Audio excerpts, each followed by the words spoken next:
Hello everyone, मैं उम्मीद करती हूँ आप लोग ठीक होंगे, अपना और अपनों का ध्यान रख रहे होंगे। आप देख रहे हैं official government vacancy update YouTube channel, जहाँ पे डेली जॉब अपडेट्स आपको बताए जाते हैं।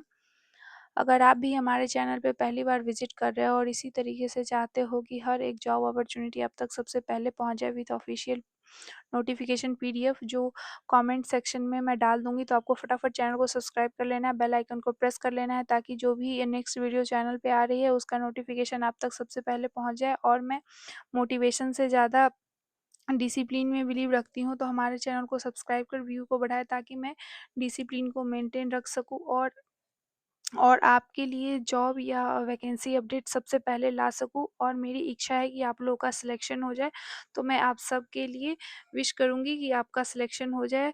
तो हमारे साथ वीडियो के अंत तक बने रहें, ताकि कोई भी जानकारी आपसे मिस ना हो, और आप अपने दोस्तों को भी ज़रूर सजेस्ट करें। तो मैं वीडियो को स्टार्ट करने जा रही हूँ और हर एक जानकारी वन बाय वन आपके साथ साझा करूँगी। अगर उसके बाद भी आपके पास कोई डाउट रह रहे हैं, तो आप कमेंट सेक्शन में हमसे पूछ सकते हैं, मैं उस डाउट को दूर करने की कोशिश करूँगी।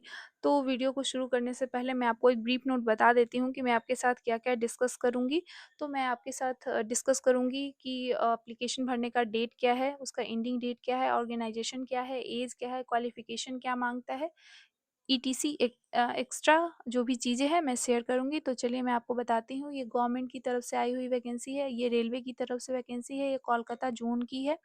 इसमें अपेंडिसिप के लिए जिन्होंने आईटीआई कर रखा है, उसके बाद उन एक फॉर्म आता है अपेंडिसिप। उसके बाद जब आप कोई भी जॉब के लिए अप्लाई करते हो, तो उसमें ये आपको बहुत काम देता है, बहुत। तो उसके बाद हम आगे बढ़ते हैं। इसका ओपनिंग जो डेट है वो 14/8/2025 यानी 14 तारीख से 14 अगस्त से ये स्टार्ट हो चुका है फॉर्म भरना। और तो आप फटाफट लिंक पे जाएँ, वेबसाइट पे जाएँ और फॉर्म को फिल कीजिए। दूसरी चीज़ ये है कि एंडिंग डेट है 13/9/2025 को ये बंद हो जाएगा।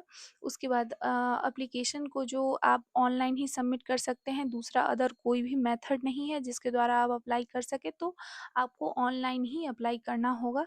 चलिए हम आगे बढ़ते हैं। ये हावड़ा डिवीज़न की तरफ से है। यहाँ पे आप ट्रेड नेम देख सकते हैं, यहाँ पे कैटेगराइज़ किया गया है एसटी, एससी, ओबीसी की त के टाइप में। और दूसरा चीज़ डिसेबल जो ब्लाइंड है, जिनको लो विज़न है, जिनको कम दिखाई देता है, जो कम सुनते हैं जी, या जो सुनते ही नहीं हैं, उसके लिए दिया है। तो मैं एक दो एग्ज़ाम्पल पढ़ के आपको बता देती हूँ। ये पे ट्रेड नेम फीटर है, यूआर के लिए 114 है, ईडब्ल्यूएस के लिए 28 है, एससी के लिए 42 है, एसटी के लिए 21 है, ओबीसी के लिए 76 है। टोटल जो सीट है वो 281 है, डिसेबल कैटेगरी को भी काउंट करके। उसके बाद वेल्डर की जो बात करें, तो यूआर में उनका 25 है, ईडब्ल्यूएस में 6 सीट है, एससी के लिए 9 है, एसटी के लिए 5 है, ओबीसी के लिए 16 है। टोटल 61 सीट है। और अगर इन सब ट्रेड को हम काउंट करें, तो 659 सीट है। तो जिनका जो भी ट्रेड है, उस ट्रेड में जाके वो फॉर्म भर सकते हैं। और दूसरे ट्रेड की बात, दूसरे ब्रांच की बात करें, तो लीलुवाह वर्कशॉप की तरफ से यहाँ पे ट्रेड नाम आप देख सकते हैं।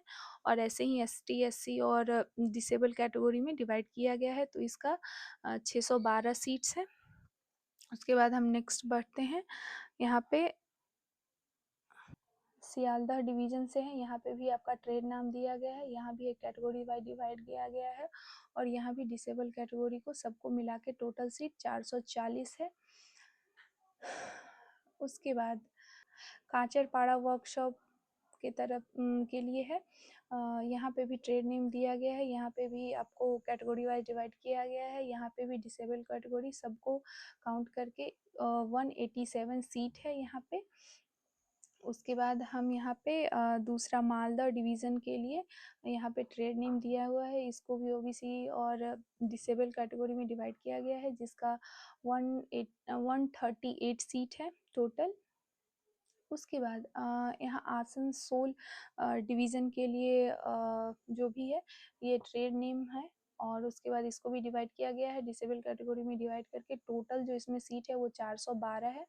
हम आगे बढ़ते हैं। यहाँ पे जमालपुर वर्कशॉप के लिए दिया गया है, ट्रेड का नाम है, और SC ST में डिवाइड किया गया है, डिसेबल कैटेगरी में भी डिवाइड किया गया है। इसका 677 सीट्स है इसके टोटल। हम आगे बढ़ते हैं रिजर्वेशन कैटेगरी की तरफ। रिजर्वेशन की बात करें तो यहाँ पे सिर्फ SC ST OBC और UR को ही रिजर्वेशन दिया जाएगा। उसके बाद हम यहाँ पे जो डिसेबल हैं उनके लिए इंफॉर्मेशन है, आप चाहे तो रीड कर सकते हैं। एज की बात करें तो 15 से 24 साल एज होना चाहिए। एंड नेक्स्ट की तरफ हम बढ़ते हैं। SC ST के लिए OBC और EWS के लिए 3 ईयर है, ST SC के लिए 5 ईयर है यहाँ पे, और जो डिसेबल कैटेगरी से आते हैं उनके लिए 10 ईयर एज रिलैक्सेशन है। आगे बढ़ते हैं। क्वालिफिकेशन की बात करें तो 10th और 12th उनका होना चाहिए, 50% मार्क्स भी होना चाहिए NCVT और SCVT की तरफ से उनका होना चाहिए, और उनका ITI भी होना चाहिए उनके पास, उसकी भी डिग्री होनी चाहिए। मेडिकल फिटनेस का इंस्ट्रक्शन दिया है, आप चाहे तो रीड कर सकते हैं। मोड ऑफ सिलेक्शन की बात करें तो मेरिट लिस्ट पे आपका सिलेक्शन होगा, यहाँ पे कोई भी रिटन टेस्ट नहीं होगा।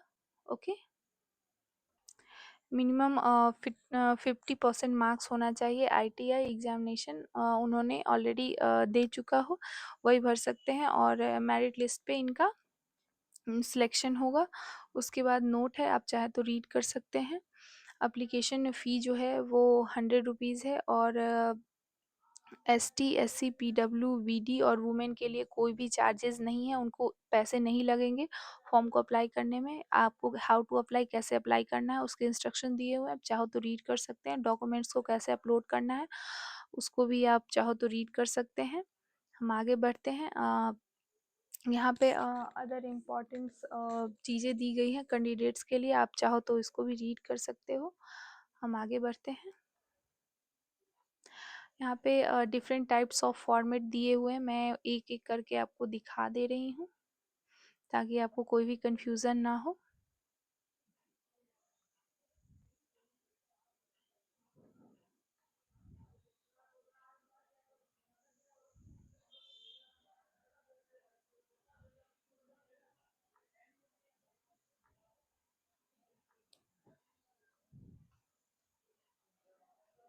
तो मैंने आपको सारे फॉर्मेट दिखा दिए हैं। आपका जो भी, आपके लिए जो भी रिक्वायर्ड फॉर्मेट है आप उसका यूज़ कर सकते हैं, उसको भर सकते हैं। That's it. मुझे लगता है आई थिंक मैंने सब कुछ कवर किया है। अगर फिर भी आपको कोई डाउट्स रह रहे हैं तो आप मुझसे कमेंट सेक्शन में पूछ सकते हैं। तब तक के लिए आप अपना और अपनों का ध्यान रखें, और मैं चाहती हूँ आपका सिलेक्शन हो। तो ओके बाय, मिलते हैं नेक्स्ट वीडियो में।